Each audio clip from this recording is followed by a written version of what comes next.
Hello there and welcome to Valuechain TV News Update. I am Kabir Lawal with the news. And on the Valuechain TV News Update, we begin with the African Energy Week, where the need to take deals forward on oil and gas energy to further ramp up investment to better the lot of the sector have been stressed. This was stated by Executive Chairman of the African Energy Chamber, Njek Ayuk, during the African Energy Week in Cape Town, South Africa. Njek Ayuk said the energy and power companies need not to give up in bringing forth policies that will make the sector more viable, adding that issue of project taking so long to be approved will also be curbed. I think African Energy Week this year has been an amazing event. We've had a lot of African ministers, regulators, but most importantly, international energy companies right here in Cape Town, having discussion in Africa to really drive and have strong discussions about our energy future. But bigger than that, we've seen a lot of deals being signed, a lot of agreements from Nigerian companies together with US companies, other European companies. And that's what this is about, because we shouldn't just get together and do the talking, but we should put deals that takes things forward. And also do a recap of what we've done over the year and what we're going to do in the future. We have big challenges coming up, and especially going into COP, but also looking at gas developments across the continent, and that has really dominated discussions here at African Energy Week, and I'm excited by what I see here. He added that Africa need to drill and explore to enable Africa underexplored countries' energy potentials to be tapped. He also said it is imperative for companies in Africa to make money, adding that it is the reason why the venue is situated in Africa for a holistic revamp. We are not ready, but we must be ready. We don't have a choice. You have a continent where you have the majority of the people are young, under 25. You cannot look at them and say, we're going to have a continent that's not ready for them. But most importantly, we have to really ramp up investment. That's why I'm so excited about the African Energy Bank and what they're putting together, but also looking at other legal and financial instruments that we're going to use. 600 million Africans don't have access to electricity, 900 no access to clean cooking technologies, most of them women. That is a human rights issue right now. If that was happening in Europe, everybody would be on the streets. That's why we got to ramp it up. But you know what? Whether it's energy companies, whether it's power companies, they can deal with subsurface issues or technical issues. But we have to also seize this moment to do with above ground risk issues. It shouldn't take so long to approve a project and the time you need to build that project. Sometimes project delays, we have bureaucrats sitting on projects and things are not moving. We got to turn that around. That is our responsibility to look at each other in the eyes and say, let's move on that. We got to bring back exploration right back in the game. That's why we try to establish a drill, baby, drill energy policy across Africa, because you know what? We need to drill immediately. We need to explore Africa. Take, for example, Nigeria. It is one of Africa's most underexplored countries. If you look at the gas in Nigeria, it's 2 times more than is being reported. But we need to go drill those wells. We need to go offshore. We need to look at onshore. We need to look at deep water. I'm excited about the incentives that are being done today, but we need to be pragmatic. Bring some common sense in the room and really drive that. That's what African Energy Week has been about, getting those pragmatic, common sense solutions to really address our critical needs, especially dealing with our own energy security. Still on Energy Week from South Africa, Nigeria's energy sector is set to make major overhaul, with the government implementing bold reforms aimed at unblocking billions of dollars in investment, boosting economic growth and securing energy stability for the country. This was disclosed by the Special Advisor to President Bola Tinubu on Energy, Olu Verheyen, at the African Energy Week. I am Mrs. Olu Verheyen. I'm the Special Advisor to the President of Nigeria on Energy. And it is with great pleasure that I address you this afternoon to kick off a roundtable discussion on investing in Nigeria's energy sector. In essence, what I'll be doing, just as the Honorable Minister has done, is making a pitch about why Nigeria matters at this time and why it will continue to matter into the future. My remarks will be followed by a panel discussion featuring a distinguished cast of Nigerian experts drawn from the public and private sectors who will no doubt bring to bear on the discussion their extensive knowledge and experience and provide enriching insights. I very much look forward to that discussion.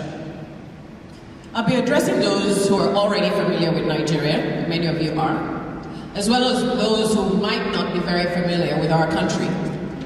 The theme of my remarks will be on making the point that if you're already in Nigeria, energy sector, you should be thinking about expanding and deepening your footprint. If you're not there yet, now's the time. It's time to seriously consider us. Here's why. A year and a half ago, Nigeria underwent a political transition, ushering in His Excellency Bola Ahmed Tinubu as the President of Nigeria.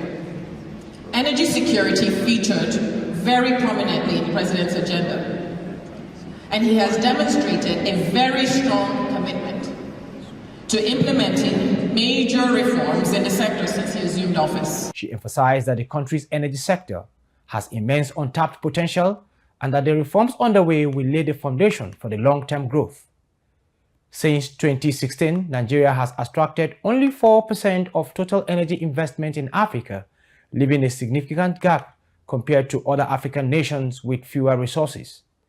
To address this, the government is rolling out a series of bold fiscal and regulatory reforms. The most notable of these is the removal of petroleum subsidies, which has helped liberalize the downstream oil sector and foreign exchange markets. Despite our abundant endowments of oil and gas, we have over the years severely underperformed against our potential. A deep offshore competitor, such as Brazil, only has 30% of our reserves, but they produce 131% more. Natural gas, which we hold the 10th largest reserves in the world, only contributes about 1% of our GDP, and 70% of our natural gas, 75% of our natural gas remains untapped. All of these issues speak to one critical issue: underinvestment. Since 2016, we've only managed to attract 4% of total investments in the oil and gas sector, while less resourced countries in Africa have enjoyed a bigger share. When we analyzed the investment data, we also found that between 2013, when Nigeria's last deepwater project reached FID, and now, IOCs operating in other countries, operating in Nigeria, have committed more than $82 billion in deepwater investments in other countries, and they have deemed much more attractive for their capital. So what steps have we taken? At the start of our administration, we conducted an assessment of the petroleum sector, which highlighted the need for a conducive business environment to restore investor confidence and improve our competitiveness for global capital allocation. Over now to business matters. Equatorial Guinea's Minister of Mines and Hydrocarbons, Antonio Ubaru Ondo, has declared that the country is officially open for business and investment. Chat Moses has the details. Speaking in a virtual address ahead of an Invest in Equatorial Guinea Energy's Country Spotlight at the African Energy Week, Minister Ondo said that the country offers a wealth of opportunity across the oil and gas sector, and it is inviting foreign companies to expand their footprint across the country. Adding to his remarks, Managing Director of Alduco Engineering, Alfredo Jones, said the government has also simplified the process of investments for companies, and that laws protecting foreign investment have recently been reinforced. Also, the Coordinating Director of Nigeria's Decade of Gas, Ed Ubong, noted that Equatorial Guinea is a critical partner, adding that it is exciting to see this level of collaboration in Africa and that the real focus is on creating interconnected demand to create incentives for upstream investors. For Value Chain TV, Chad Moses reporting. We now take a break and we will come back. Value Chain TV News Update continues. Please stay.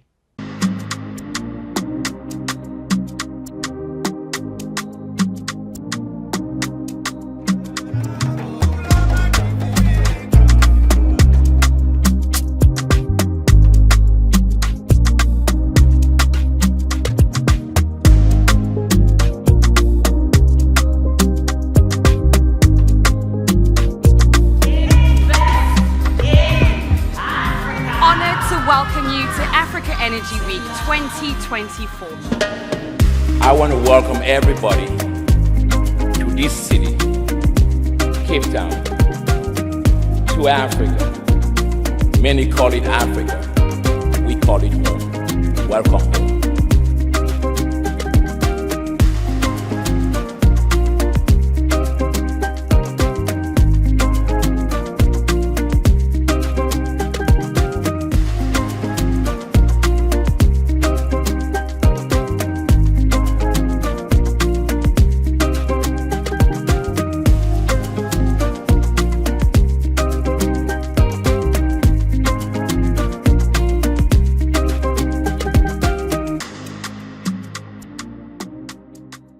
Welcome back from that break, and now to power-related issues.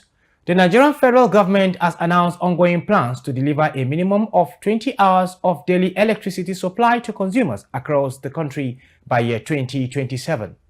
This was revealed by Special Advisor to President Bola Tinubu on Energy, Valuechainonline, at the Energy Week held in Cape Town, South Africa. This development comes as Nigerians struggles with the persistent issue of national grid instability, which has led to repeated power blackouts. According to statements, the projection aligns with the President Tinubu's administration's broader objective to deliver more consistent and reliable electricity access to the 86 million Nigerians currently underserved.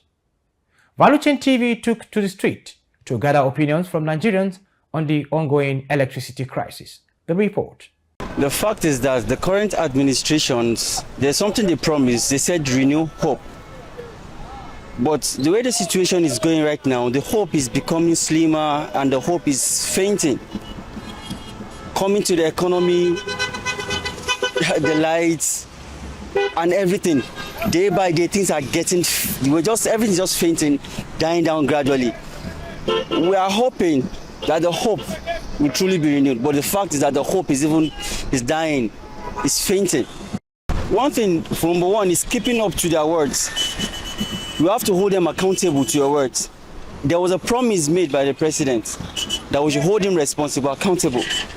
If you can truly be accountable for your words, I think we will go far. If our leaders can be accountable and be the men of their words, hold on to what they said, I think that hope definitely will achieve it. For Nigeria, I don't believe that. Because 24 hours light in Nigeria, no, it's not possible. If you look Nigeria now, solar is take over Nigeria. So for Nigeria, we don't believe NEPA light. So maybe they just make it do something else. That one, we don't believe that because solar is already take over. 24 hours light for Nigeria, yeah. No, I don't believe. It's achievable if only we have good leaders, capable leaders.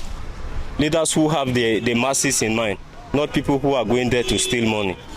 With a leader who is intelligent, who has the idea of electricity, to be hopeful and be supportive to the government. Yeah, thank you. Moving on, the Minister of Power, Adebayo Adelabu, has ordered the immediate replacement of aged equipment as part of the recommendations to stop the continuous collapse of the national grid. This is coming on the heels of Transmission Company of Nigerian TCN report that the national grid experienced a disturbance at approximately 11:29 a.m. as a result of a sudden rise in frequency. Adebayo Adelabu assured that the replacement will be achieved in 6 months, directing TCN and other relevant agencies of the ministry to begin the immediate implementation of the recommendation of the Interagency Committee set up to address the incessant grid collapses in the power sector. Moving now to maritime issues, the Energy and Maritime Reporters Corps, EMR, has called for collective efforts to develop the maritime sector, highlighting the Corps' commitment to building a strong maritime, oil and gas industry in the country, particularly in the South-South region. Adaobi Igujuefo completes the report. The EMR chairman, Mr. Martins Gadam, made the call at the 2024 Seminar and Awards event organized by the Media Group in Port Harcourt.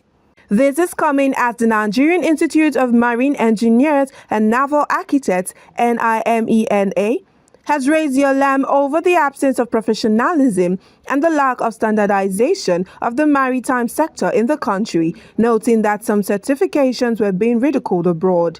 Gyadom emphasized that the group seeks active collaboration from critical stakeholders, including NIMENA, NIMASA, Customs, Indorama Petrochemicals, Nigerian Port Authority, clearing agents, terminal operators, Shippers Council, among others, to support the maritime subsector. For Value Chain TV, Adabio Gwejofor reporting. And moving down to sport news, the head coach of Cheetahs of Benin Republic, Gernot Rowe, has unveiled a 24-man list of side 2015 African Cup of Nations qualifying fixtures against Nigeria and Libya. Gernot Rowe has kept faith with majority of the regulars in the team, naming goalkeeper Satunin Alagbe, Oliver Vedor, and Junior Olaiton as some of the players in the squad. And with that, we conclude the Valuechain TV News Update. I am Kabir Lawal. For more news, join us on all our social media handles and don't forget to subscribe to our YouTube channel. Thanks for watching.